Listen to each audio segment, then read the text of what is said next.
Tidak ada kesempatan untuk istirahat, mematikan dosa. Jangan pernah berkata saya orang Kristen, tetapi tidak pernah menikmati saat teduh, tidak pernah menikmati doa, dan bahkan tidak pernah masuk ke dalam doa dan puasa. Iblis tanamkan tanpa sadar gambarannya tentang Allah di tiap-tiap pikiran manusia. Allah yang baik adalah Allah yang melakukan apapun yang manusia inginkan dan minta. Allah Maha Baik yang melakukan seluruh apa yang kuingini dengan mujizatnya. Terjadilah mujizatnya. Apapun yang kulakukan, mujizat pasti terjadi. Nah, itu Allah. Allahku, engkau tercipta untuk aku loh. Piye? Jadi apapun yang aku mau, Allahku lakukan dengan mujizatmu. Itu Allah. Benar? Kata iblis. Dan Allah seperti inilah yang bagi manusia mendatangkan ketenangan. Bagi iblis, iblis berkata bahwa Allah yang menghajar anaknya bukanlah Allah. Ia berkata, ikut Yesus Kristus, tidak ada kegagalan. Ikut Yesus Kristus, tidak ada perjuangan. Lakukan semuanya, pasti nggak gagal. Allah yang mengizinkan atau melakukan apapun yang manusia mau, itu bukanlah Allah, tetapi iblis. Sekali lagi, iblislah yang disembah dan bukan Allah. Kemakuasaan Allah diputar balikan. Lakukan semuanya, pasti aku sertai. Iblis berkata gambaran Allah yang kedua adalah Allah itu penuh kasih. Silakan buat dosa, dia pasti akan ampuni kamu kok. Celakanya, versi iblis yang adalah dusta inilah yang paling mudah dicerna oleh manusia. Banyak orang Kristen begitu cepat berbuat dosa, begitu cepat tergoda dengan dosa, dan begitu meremehkan dosa. Iblis membuat gambaran bahwa peristiwa pengampunan dosa hanyalah sandiwara murahan jemaat Tuhan Yesus. Iblis menampilkan tidak ada kengerian akan dosa karena Allah pengampunan di hadapannya itu murahan. Iblis menutup kenyataan Allah Maha Kudus. Iblis sekali lagi menutup kenyataan yang sebenarnya Allah itu Maha Kudus. Yang ketiga, jemaat Tuhan, ini digambarkan iblis tentang Allah, bahwa Allah baik, God is so good. Ya, biasa kita begitu ya. Wah, Allah baik, Yesus Kristus baik. Oleh sebab itu, ia pasti memberikan situasi kehidupan yang baik juga dalam hidup ini selamanya. Orang yang mati di pesawat itu nggak baik pasti. Loh, orang yang mati itu di kecelakaan jalan tol itu nggak baik. Iblis menguburkan arti ikut Yesus Kristus yang sebenarnya. Orang Kristen yang sesungguhnya adalah orang Kristen yang tenggelam akan firman, tenggelam di dalam doa dan puasa. Dan di dalam itu semua hati kita diarahkan kepada Allah dan hanya kepada rencana Allah.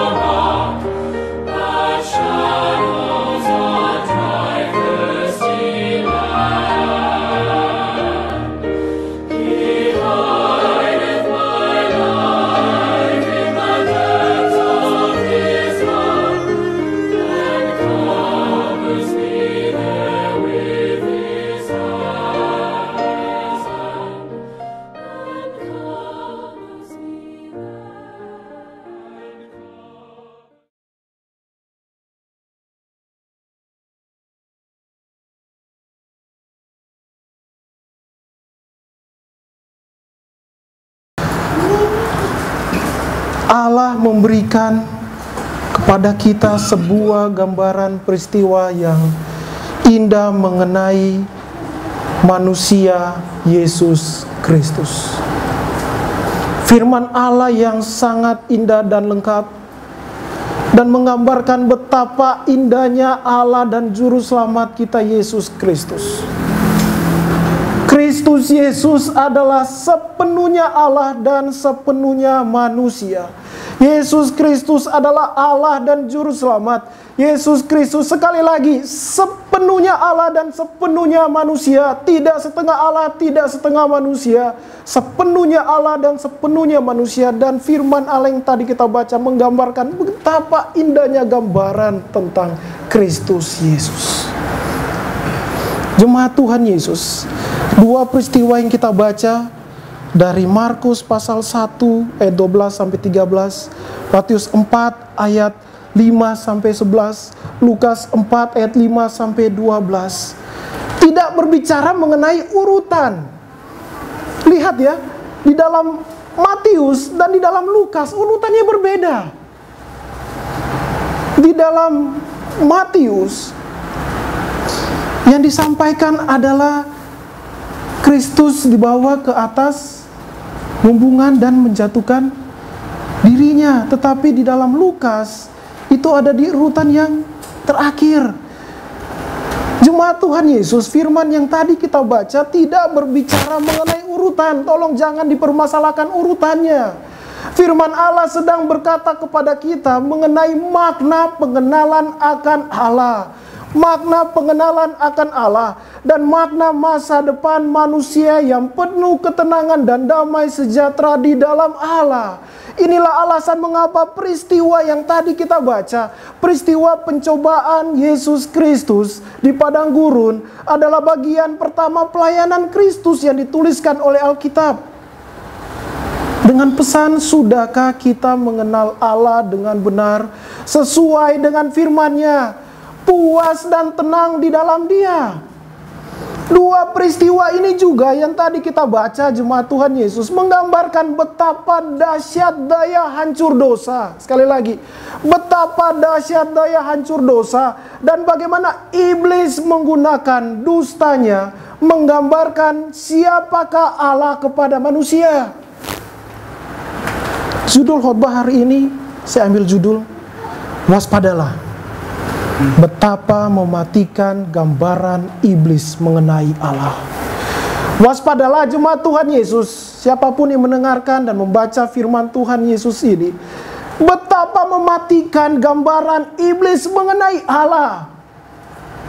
Dengan peristiwa Kristus dicobai, Allah menjawab kepada umat Israel bahwa ada obat untuk tidak mengulangi peristiwa di dalam Keluaran 32 dan Ulangan 1 ayat 19 sampai 40. Yesus Kristus yang adalah Tuhan kita adalah kegenapan dari hukum Taurat seperti yang dikatakan di dalam Roma 10 ayat 4.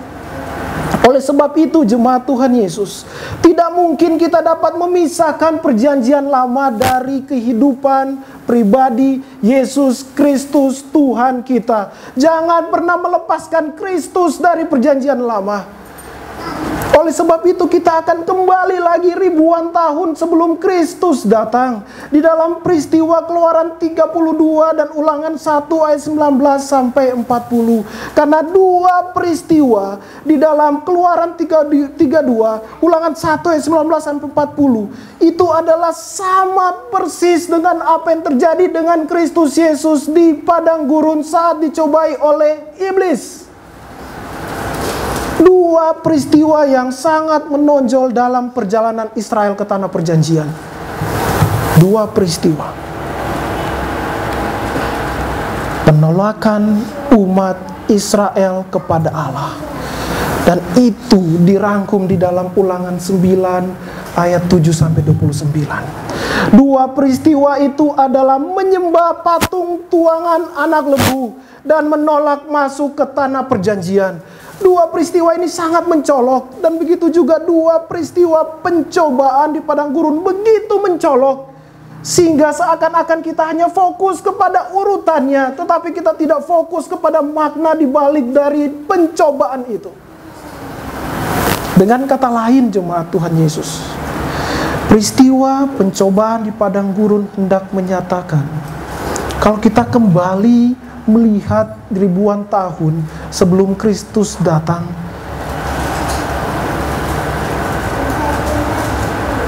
mengapa engkau anak-anakku, mengapa engkau anak-anakku, kunya itu besar, melakukan kekejian seperti ini di hadapanku?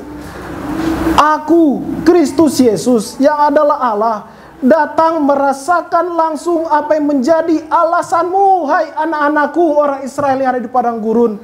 Mengapa engkau melakukan kekejian di hadapanku sampai engkau menolak aku dengan membuat Allah lain dan tidak mau masuk ke tanah perjanjian yang telah kujanjikan kepada nenek moyangmu, Abraham, Ishak, dan Yakub. Semua ini Kristus lakukan agar, sekali lagi, Allah yang berfirman kepada umat Israel di dalam masa mereka keluar dari tanah perbudakan Mesir ke tanah perjanjian adalah Allah yang sama yang datang ke dalam dunia yang kita baca firman-Nya, Yesus Kristus. Semua ini Kristus lakukan agar anak-anak perjanjiannya, yaitu Ishak, atau anak-anaknya karena iman, yaitu kita, yang adalah setiap orang yang percaya di zaman perjanjian baru tidak mengikuti langkah umat Israel menolak Allah, tetapi mereka menerima gambaran yang bukan Allah, sehingga mereka menolak Allah. Perhatikan jemaat Tuhan Yesus, saya bacakan di dalam Roma 15 ayat 4. Roma pasal 15 ayat 4. Sebab segala sesuatu yang ditulis dahulu telah ditulis untuk menjadi pelajaran bagi kita, supaya kita teguh berpegang pada pengharapan oleh ketekunan dan penghiburan dari kitab suci. Jadi jemaat Tuhan Yesus, dengarkan baik-baik firman Tuhan ini. Firman Tuhan ini adalah pengulangan di mana Kristus Yesus mengalami hal yang sama seperti umat Israel di padang gurun. Tetapi Kristus Yesus sanggup mengalahkan itu dan memberikan obat jemaat Tuhan Yesus untuk tidak melakukan kesalahan yang sama seperti orang-orang Israel yang membelok dari Allah, yang memberontak terhadap Allah. Jemaat Tuhan Yesus, mari kita kembali ke perjanjian lama kita. Mari lihat apa yang terjadi di dalam Ulangan 9 ayat 7 sampai 21. Jika jemaat Tuhan Yesus membaca Ulangan 9 ayat 7 sampai 21, firman Allah sedang berbicara mengenai anak lembu tuangan yang disembah oleh bangsa Israel yang mereka pikir adalah Allah. Dan lebih jelas lagi di dalam Keluaran 32. Jemaat Tuhan Yesus bisa membacanya di dalam waktu perenungan di rumah, ya. Dalam Keluaran 32 ayat 1, 4, dan 6. Saya akan bacakan jemaat Tuhan Yesus. Keluaran pasal 2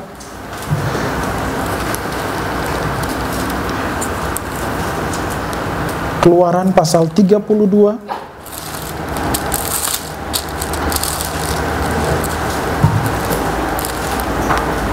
ayatnya yang pertama, yang keempat,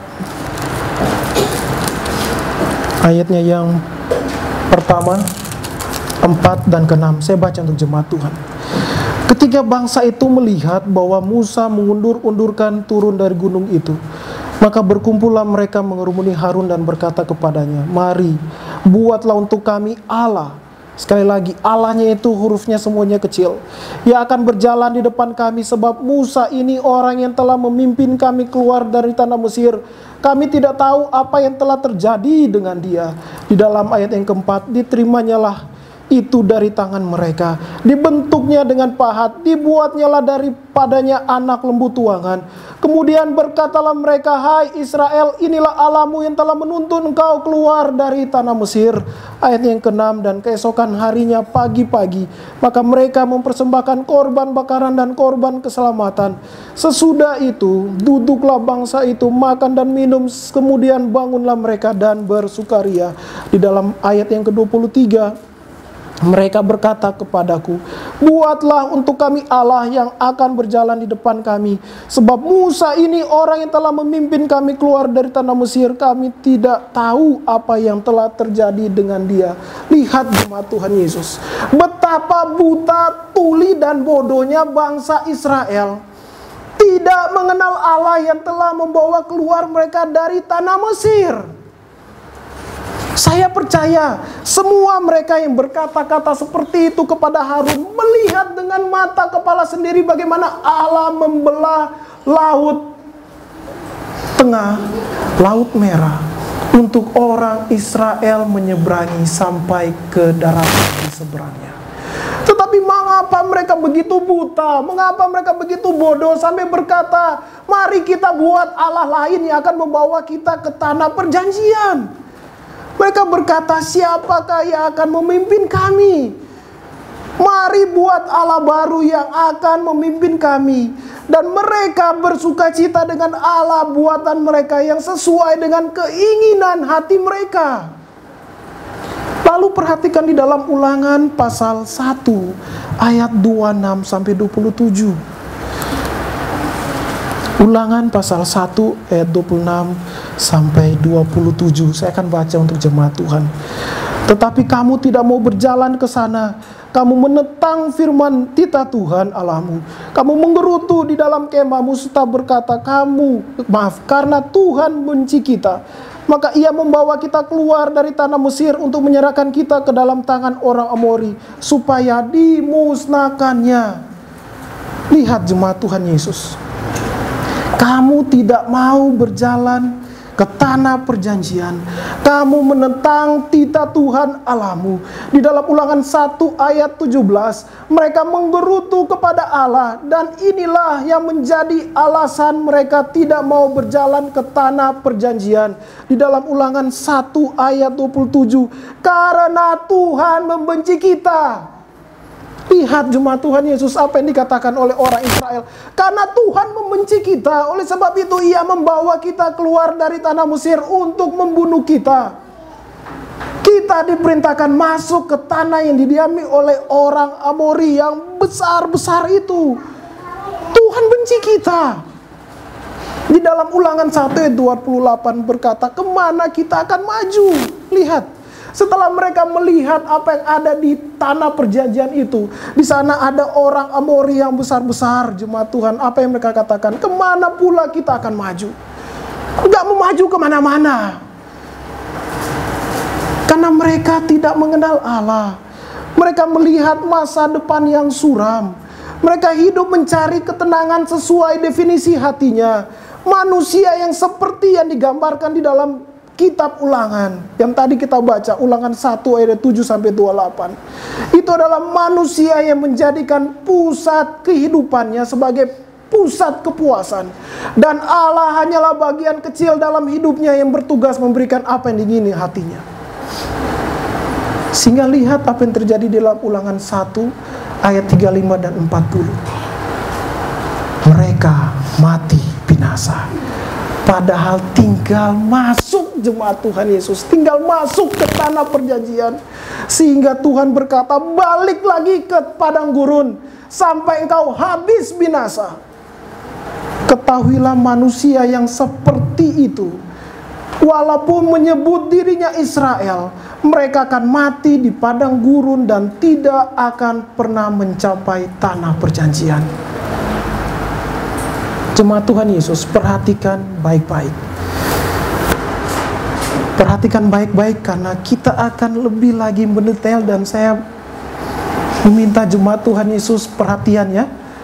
Kita akan belajar lebih dalam mengenai pencobaan Kristus Yesus.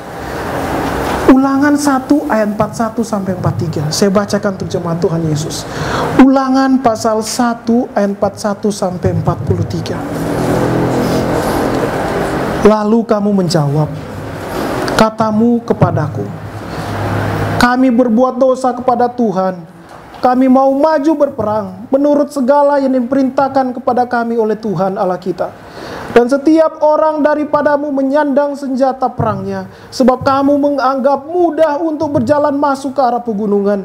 Tetapi Tuhan berfirman kepadaku, katakanlah kepada mereka, janganlah kamu maju dan janganlah kamu berperang, sebab aku tidak ada di tengah-tengah kamu, nanti kamu terpukul kalah oleh musuhmu.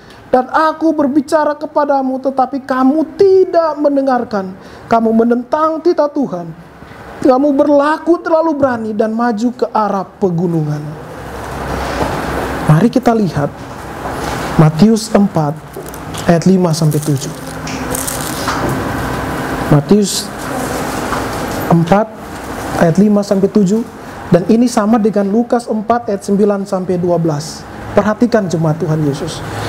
Markus 4 ayat 5 sampai 7. Kemudian iblis membawanya ke kota suci dan menempatkan dia di bubungan bait Allah. Lalu berkata kepadanya, jika engkau anak Allah, jatuhkanlah dirimu ke bawah, sebab ada tertulis mengenai engkau, ia akan memerintahkan malaikat-malaikatnya, dan mereka akan menata engkau di atas tangannya, supaya kakimu jangan terantuk kepada batu. Yesus berkata kepadanya, ada pula tertulis, janganlah engkau mencobai Tuhan Allahmu. Jemaat Tuhan Yesus, Ulangan pasal 1 ayat 41 sampai 43 sama artinya dengan Matius 4 ayat 5 sampai 7. Tuhan, kita maju. Tapi Tuhan berkata, aku tidak ada di tengah-tengah kamu, jangan maju. Di dalam Matius 4 ayat 57, loncat. Sama ini kandungannya jemaat Tuhan Yesus. Begitu juga jemaat Tuhan Yesus. Ulangan 1 ayat 21. Saya bacakan untuk jemaat Tuhan. Ulangan 1 ayat 21. Ketahuilah Tuhan Allahmu telah menyerahkan negeri itu kepadamu. Majulah, dudukilah seperti yang difirmankan kepadamu oleh Tuhan Allah nenek moyangmu. Janganlah takut dan janganlah patah hati. Di dalam ayat ke-30, Tuhan Allahmu yang berjalan di depanmu, Dia akan berperang untukmu sama seperti yang dilakukan bagimu di Mesir di depan matamu. Ayat di dalam Ulangan 1 ayat 21 dan ayat 30. Sekali lagi, tidak sama dengan Matius 4 ayat 5 sampai 7 dan Lukas 4 ayat 9 sampai 12 kandungannya jemaat Tuhan. Mengerti jemaat Tuhan Yesus? Sekali lagi, Ulangan pasal 1 ayat 41 sampai 43 sama kandungannya dengan Matius 4 ayat 5 sampai 7. Dan Ulangan 1 ayat 21 dan 30 tidak sama dengan Matius 4 ayat 5 sampai 7 dan Lukas 4 ayat 9 sampai 12. Kok bisa? Kita akan belajar sama-sama, ya. Mengapa jemaat Tuhan tidak sama?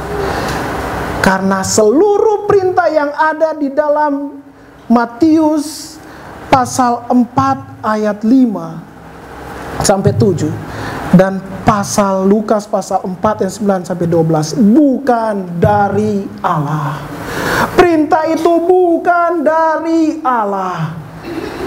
Jadi jemaat Tuhan, saat kita memperhatikan Matius 4 ayat 5 sampai 7 dan Lukas 4 ayat 9 sampai 12 dan Ulangan 1 ayat 41 sampai 43 berkata, jatuhkanlah dirimu dan malaikat Allah akan menatang engkau.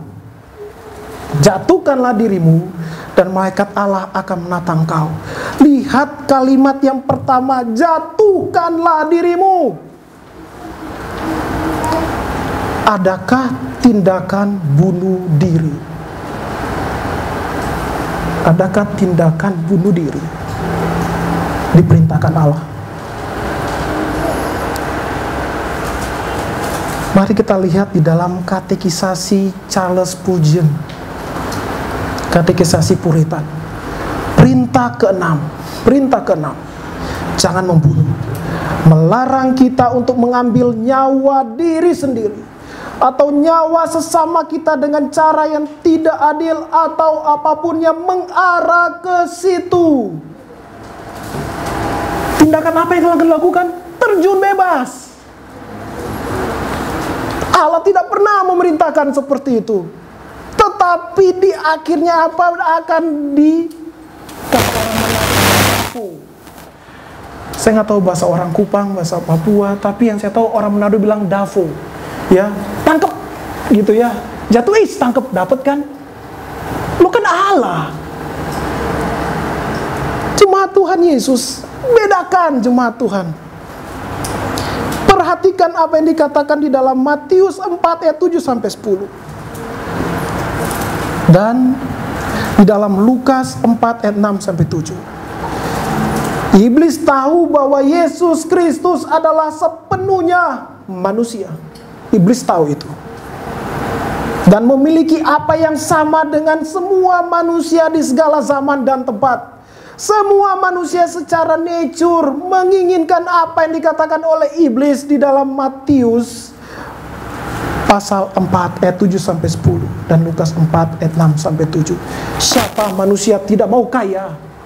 Siapa manusia tidak mau sehat selamanya? Siapa manusia yang tidak mau berkuasa atas semuanya? Bukan manusia namanya itu. Bukan manusia normal bahkan jika tidak mau itu, pikir iblis. Dan saya percaya juga secara nature kita ingin apa? Uang. Benar? Kita ingin kenyamanan. Sesuai Matius 4 ayat 5 sampai 11 dan Lukas 4 ayat 5 sampai 12. Kita akan masuk ke dalam intinya. Gambaran iblis yang pertama mengenai Allah. Pertama, gambaran iblis mengenai Allah. Ulangan 1 ayat 26 sampai 27, masih ingat ya? Mereka berkata, Allah benci kita. Dia gak suka sama kita. Ia bawa kita ke tanah ini untuk membinasakan kita. Ingat jemaat Tuhan, gambaran pertama dari iblis. Jika Allah mengatur hidup ini dengan cara Allah, berarti Allah benci aku. Jika Allah mengatur hidupku ini dengan cara Allah, berarti Allah benci aku. Allah yang baik adalah Allah yang melakukan apapun yang aku inginkan. Allah yang baik adalah Allah yang melakukan apapun yang manusia inginkan dan minta. Allah membebaskan aku. Allah membebaskan manusia melakukan apapun yang diinginkan oleh hatinya, oleh hatiku, oleh dagingku dan semua mimpiku tercapai, berarti itulah Allah. Allah Maha Baik yang melakukan seluruh apa yang kuingini dengan mujizatnya. Terjadilah mujizatnya. Apapun yang kulakukan, mujizat pasti terjadi. Nah, itu Allah. Lihat pernyataan iblis. Dan hati-hati jemaat Tuhan. Ini masuk di dalam lagu, di bait yang paling terakhir. Allah ada untuk aku. Kau ada untuk aku. Allah ada untuk aku. Kalau aku tidak ada, maka Allah pun tidak ada. Lihat. Seperti lagu percintaan. Ya, istriku engkau tercipta untuk aku.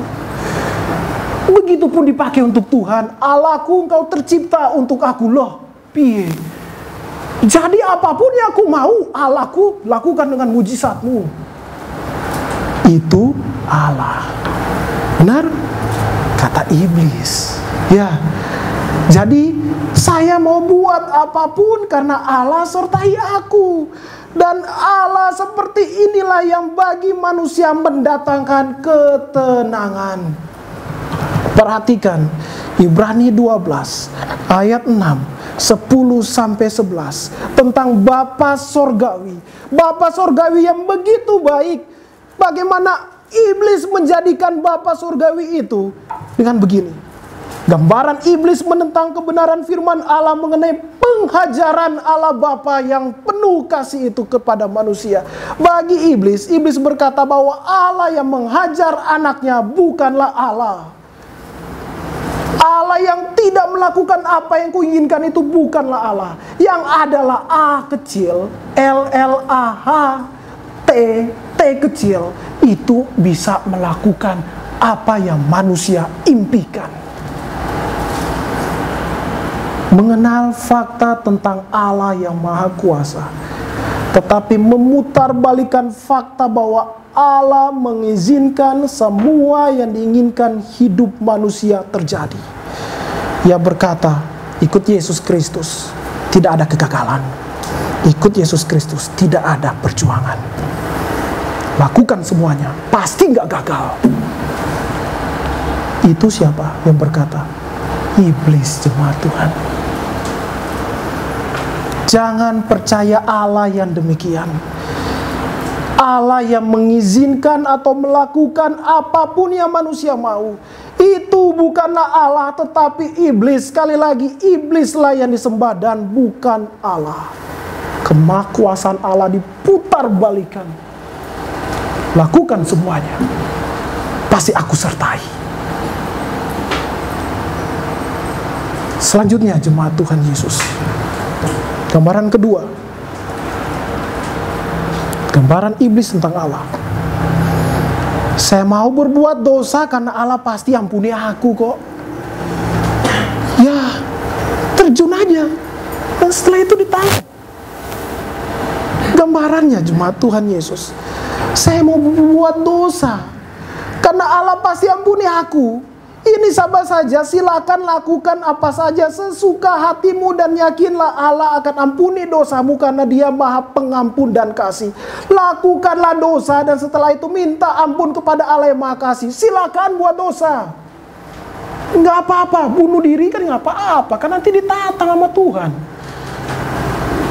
Silakan. Iblis berkata gambaran Allah yang kedua adalah Allah itu penuh kasih. Silakan buat dosa, Dia pasti akan ampuni kamu kok. Celakanya, versi iblis yang adalah dusta inilah yang paling mudah dicerna oleh manusia. Sehingga banyak orang Kristen begitu cepat berbuat dosa, begitu cepat tergoda dengan dosa, dan begitu meremehkan dosa. Iblis membentuk gambaran tentang Allah yang Maha Kasih menjadi seperti apa yang iblis pikirkan. Dan pikiran manusia selalu dapat dengan mudah menerima versi pikiran iblis ini. Mengapa jemaat Tuhan Yesus? Karena manusia lebih lama tinggal dengan iblis. Nah, untuk lebih mengerti lah ya, karena manusia lebih lama tinggal dengan iblis daripada dengan Allah di dalam hidupnya di bumi ini. Mau contoh, siapakah usia biologisnya lebih tua daripada usia imannya? Usia imannya saat dia terima Yesus. Angkat tangan. Usia iman saya, usia saya terima Yesus Kristus lebih tua dari usia biologis saya. Original sin, dosa keturunan. Versi itu gampang sekali manusia terima. Sehingga lihat jemaat Tuhan Yesus, betapa tenangnya orang yang berkata Kristen, tetapi sangat jarang, bahkan hampir tidak pernah masuk ke dalam saat teduh. Betapa tenang orang Kristen hidup tanpa persekutuan sesama orang percaya. Begitu tenang tidak menginjili. Wah, tenang-tenang aja, ropo-opo, nggak menginjili juga nggak apa-apa. Begitu tenang hidup tidak di dalam pemuritan. Loh, ngapain hidup dalam pemuritan? Begitu santai berbicara dan berpikir kotor. Santai sekali bicara kotor dan pikir kotor. Lalu begitu santainya menyakiti sesama dengan perkataan yang kasar, keras, dan tidak manusiawi. Begitu gampang. Ngomong ke orang maki. A, B. Jemaat Tuhan Yesus lalu berkata orang Kristen. Lalu berkata apa lagi? Sembrono. Masa bodoh. Dengan tugas tanggung jawab sebagai istri, suami, pelajar, pekerja. Begitu santai menyakiti sesama dengan perkataan yang kasar. Tapi berkata orang Kristen, karena dia punya konsep seperti ini. Yuk gak apa-apa, saya bicara kotor kan saya tinggal minta ampun sama Tuhan. Jadi jemaat Tuhan, intinya santai tidak melakukan firman Allah karena ia atau manusia menerima konsep ya paling tinggal minta ampun kepada Allah dan hidup seperti biasanya. Iblis membuat gambaran bahwa peristiwa pengampunan dosa hanyalah sandiwara murahan. Jemaat Tuhan Yesus, ia bawa peristiwa pengampunan dosa itu hanyalah sandiwara murahan yang terus dapat diulang berkali-kali. Pengampunan dosa digiring ke posisi yang murahan. Jujur jemaat Tuhan, siapa dari kita yang seperti itu? Dari kita yang mendengarkan firman Tuhan, begitu murahannya pengampunan dosa. Caci maki sesama, pikiran kotor, buka yang gak benar dengan internet, baca yang gak benar dengan alasan nanti juga minta ampun. Demikian juga jemaat Tuhan, jika saat ini hidup di dalam perzinahan, gantungan akan rokok dan alkohol, akar pahit, dendam, LGBT, homoseksual, dan menganggap itu adalah hal yang biasa karena hak asasi manusia, bro. Ini hak asasi manusia. Dan tetap melakukannya walaupun dalam hati nuraninya paling dalam dia salah. Iblis mengkaburkan apa itu sumber dosa. Iblis menampilkan tidak ada kengerian akan dosa karena Allah pengampunan di hadapannya itu murahan. Iblis menutup kenyataan Allah Maha Kudus. Iblis sekali lagi menutup kenyataan yang sebenarnya Allah itu Maha Kudus. Hati yang tidak mau mengenal Allah sama hati yang menolak kenyataan Allah Maha Kudus akan terdosa dengan dosa. Jika ada orang yang mengaku Kristen dan sedang merencanakan dosa saat ini loh sedang merencanakan dosa, apapun dosa itu, dan beranggapan setelah berbuat dosa kan tinggal minta ampun dan diampuni, tinggalkan nafsu jahat dan nafsu rendahan dan bertobat sama Tuhan Yesus. Jangan memiliki nafsu rendahan seperti Esau. Saya baca Ibrani 12 ayat 16. Janganlah ada orang yang menjadi cabul atau yang mempunyai nafsu yang rendah seperti Esau, yang menjual hak kesulungannya untuk sepiring makanan, hanya untuk kepuasan sesaat. Dia mau mempunyai nafsu yang murahan, nafsu yang rendahan, berdosa di hadapan Allah. Lihat, saya akan baca jemaat Tuhan Yesus, Ulangan 2 ayat 14 sampai 15. Ulangan 2 ayat 14 sampai 15. Dengarkan firman Tuhan. Lamanya kita berjalan sejak dari Kades Barnea sampai kita ada di seberang sungai Zer. Ada 38 tahun sampai seluruh angkatan itu, yakni prajurit, habis binasa dari perkemahan, seperti yang dijanjikan Tuhan dengan sumpah kepada mereka. Dan tangan Tuhan juga melawan mereka untuk menghamburkan mereka dari perkemahan sampai mereka habis binasa. Apa yang diulang jemaat Tuhan? 2 kali. Habis binasa. Sadarilah jika Anda dan saya masih hidup sama seperti yang saya sebutkan tadi di atas, yang pasti itu dari firman Allah saya ambil, dan masih memiliki hidup seperti itu, camkanlah Roma 2 ayat 4 sampai 5. Pegang baik-baik Roma 2 ayat 4 sampai 5. Maukah engkau menganggap sepi kekayaan kemurahannya, kesabarannya, dan kelapangan hatinya? Tidakkah engkau tahu bahwa maksud kemurahan Allah ialah menuntun engkau kepada pertobatan? Tetapi oleh kekerasan hatimu yang tidak mau bertobat, engkau menimbun murka atas dirimu sendiri. Pada hari waktu malam murka dan hukuman Allah yang adil akan dinyatakan. Jadi jemaat Tuhan Yesus, bertobatlah dan tinggalkanlah kehidupan sia-sia itu, dan lihatlah kedahsyatan kasih Allah di kayu salib. Jika Anda dan saya masih hidup sampai saat ini dan masih sadari hidup kita berdosa, ya bertobat jemaat Tuhan Yesus. Betapa sabarnya Allah jemaat Tuhan. Jika masih hidup di bumi ini berarti bertobat. 2 minggu lalu, jika masih hidup di bumi ini, jadilah utusan Yesus Kristus. Kalau masih hidup di bumi ini, bertobat jemaat Tuhan. Yang masih hidup, berpikir gampangan, berbuat. Ingat, inilah janji iblis, menempatkan manusia dalam posisi dapat melakukan segalanya sama seperti Tuhan, sehingga manusia mendapatkan ketenangan. Dan janji inilah yang iblis tawarkan kepada perempuan dan dan Adam, serta seluruh manusia yang telah jatuh dalam dosa. Dan tawaran ini juga yang ia berikan kepada Kristus di dalam Markus 1 ayat 12 sampai 13. Gambaran yang ketiga tentang iblis. Gambaran ketiga tentang Allah dari iblis. Pertama, dia mengecoh dengan kemahakuasaan Allah.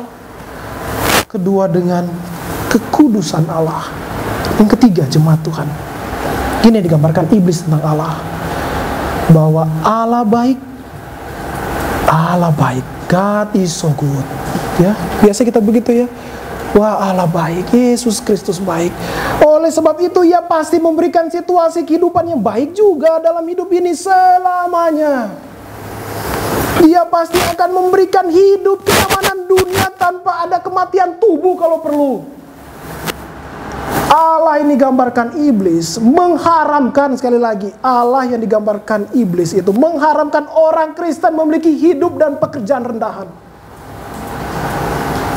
Tetapi harus selalu memiliki hidup tinggi, pekerjaan yang terhormat. Itu Allah yang baik.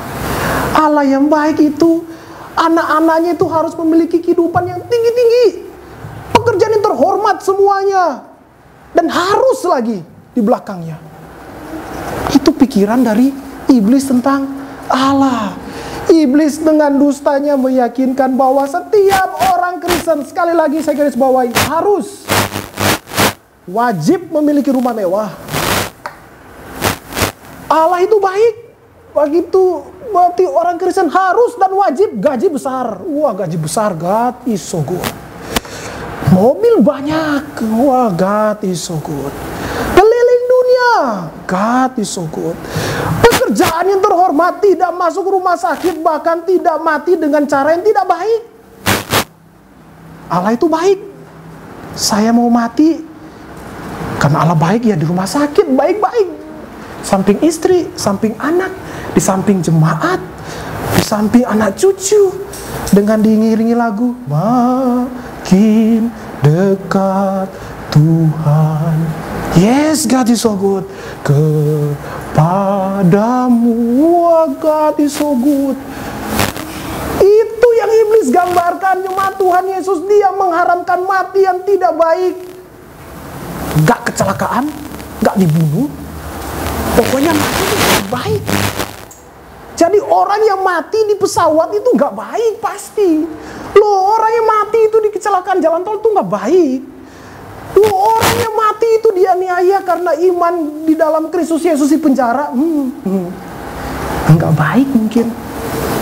Jemaat Tuhan Yesus, lihat dan telitilah jemaat Tuhan. Berapa banyak pengikut Allah dan Juru Selamat Yesus Kristus mati dianiaya karena iman pengharapan kepada Allah. Lihatlah apa yang terjadi dengan anak-anak yang menciptakan lagu It is well with my soul. Horatio G. Spafford, lagunya Nyamanlah Jiwaku. Luar biasa lagu-lagu itu. Maaf, lagu itu. Bayangkan jemaat Tuhan, seorang yang takut akan Allah, seorang yang beriman luar biasa dengan Allah. 4 anak perempuannya meninggal kecelakaan bersama-sama dalam waktu yang sama. Tetapi ia berkata, nyamanlah jiwaku. Apakah dia orang jahat? Apakah dia orang berdosa? Apakah kita harus protes kepada Allah? Nggak seperti itu. Allah, anak 4-nya meninggal dengan cara seperti itu. Nah, begitu protes juga dengan kematian Yesus di kayu salib. Loh, kan dia Allah, mengapa harus mati di kayu salib? Tuhan protes, ubah, direset. Kalau boleh ada mesin waktu, saya masuk itu ke zaman ini. Saya menjadi pahlawan. Sampai Yesus tidak mati di kayu salib, karena itu tidak baik. Ngaco. Nggak benar mikir seperti itu. Jemaat Tuhan Yesus, bahkan Kristus sendiri adalah pencipta langit dan bumi serta manusia, mati di kayu salib, jemaat Tuhan Yesus. Mazmur 119 ayat 50, inilah penghiburanku dalam sengsaraku, bahwa janjimu menghidupkan aku. Inilah keterangan manusia menurut dunia.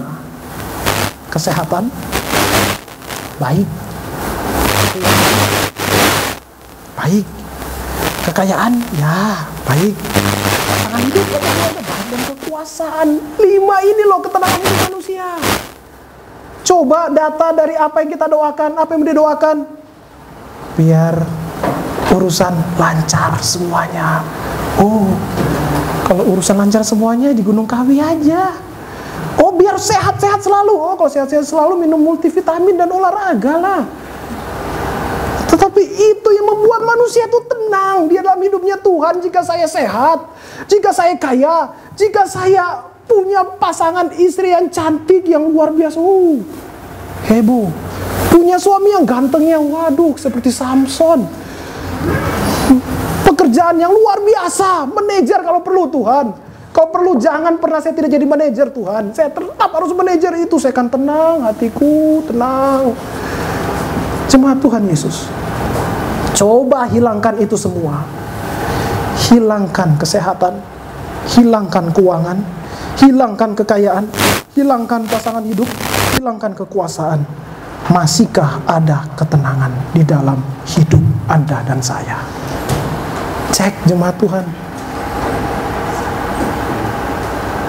Jadi jemaat Tuhan Yesus, tanpa kita sadari, hampir semua doa kita seputar 5 hal tadi. Iblis menguburkan arti ikut Yesus Kristus yang sebenarnya. Ia memberikan gambaran Allah yang seperti ia gak mau, dan ia memberikan kabur apa arti ikut Yesus yang sebenarnya. Jemaat Tuhan Yesus, ketahuilah, dulunya Anda dan saya, dulunya kita mati jemaat Tuhan. Tetapi Sang Anak Domba datang untuk menghidupkan kita dengan darahnya di kayu salib. Hanya dengan iman kepadanya hidup kekal itu diterima. Siapapun yang melihat kepada salib Kristus dan menerima karya Allah di dalam Kristus, ia dibenarkan dan dikuduskan. Untuk apa Kristus melalui semua pencobaan itu, jemaat Tuhan? Karena dengan satu tujuan, ia mau menyelamatkan manusia yang kotor, bisa brengsek, nggak benar seperti kita ini, jemaat Tuhan Yesus. Sadar tidak jemaat Tuhan? Mengapa dia mau melakukan ini semua menjadi sama seperti kita, dan bahkan merasakan apa yang dirasakan oleh orang Israel di padang gurun? To rescue a sinner like us. Menyelamatkan pendosa-pendosa seperti kita, jemaat Tuhan Yesus. Dengan darahnya di kayu salib.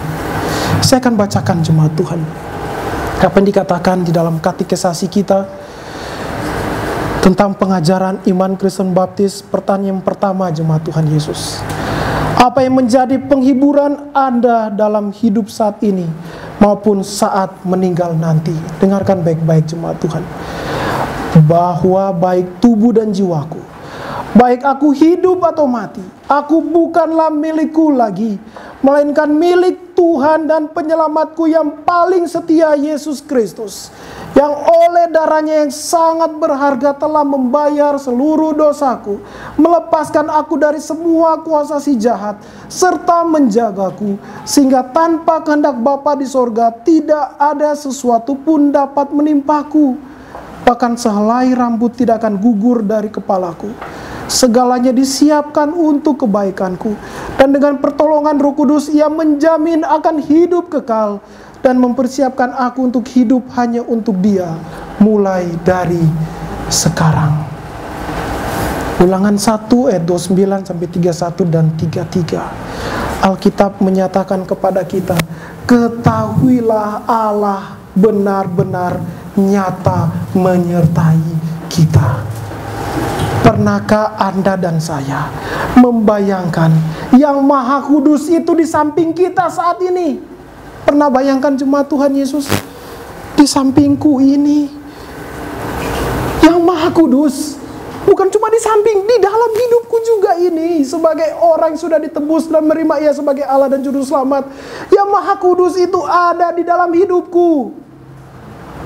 Yesus Kristus adalah Allah Immanuel, Allah yang Maha Kudus, selalu menyertai anak-anaknya, sehingga bukanlah pilihan hidup dalam kekudusan, tetapi seharusnya Tuhan Yesus ingin menyatakan bahwa penyertaannya itu nyata. Oleh sebab itu jemaat Tuhan Yesus, hidup kudus itu bukanlah pilihan sebagai orang tebusan.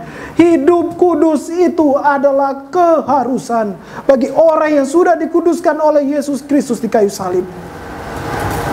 John Owen, seorang Puritan, berkata, "Ketahuilah bahwa dosa adalah musuh yang selamanya diperangi.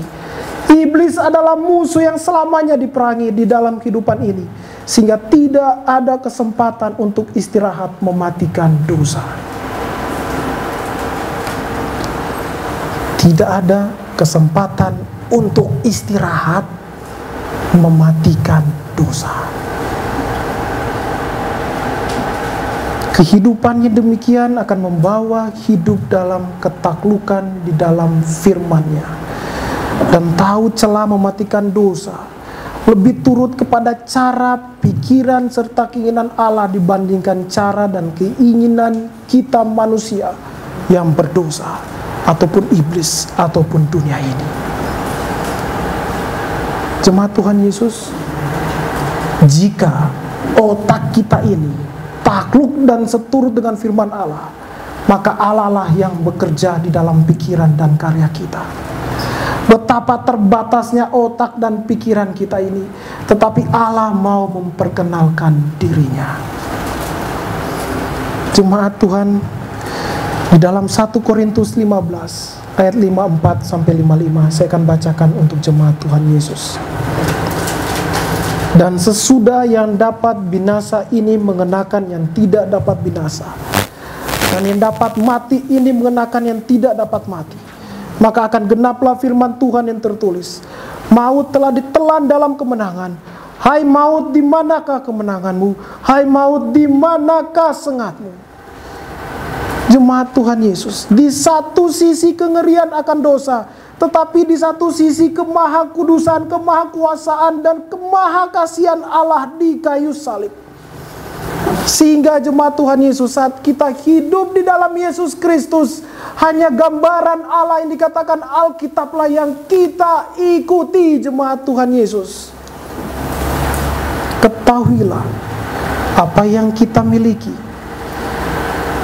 di bumi ini adalah Yesus Kristus saja.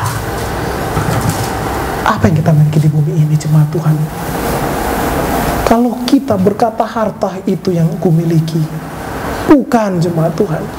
Jika kita berkata istri, suami itu yang ku miliki, anak, kesehatan, apa yang kita miliki, jemaat Tuhan Yesus?